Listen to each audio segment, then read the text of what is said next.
காற்றோடு வல்லூர் தான் போகுதே, பாதை இல்லாமலே அழகாய் நிகழே அதுவாய்.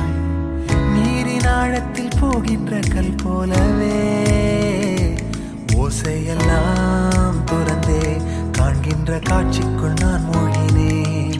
திமிலேறி காலை மேல் தூங்கும் காகமாய் பூமி மீது இருப்பேன். புவி போகும் போக்கில் கை கோர்த்து நானும் நடப்பேன். ஏதோ ஏகம் எழுதே, ஆழம் தருதே, தாய் போல் வாழும் கணமே யாரோ பாடுதே.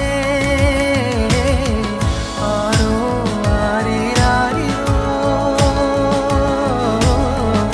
ஆரோ ஆரீராரோ. கரை வந்த பிறகே பிடிக்குது கடலை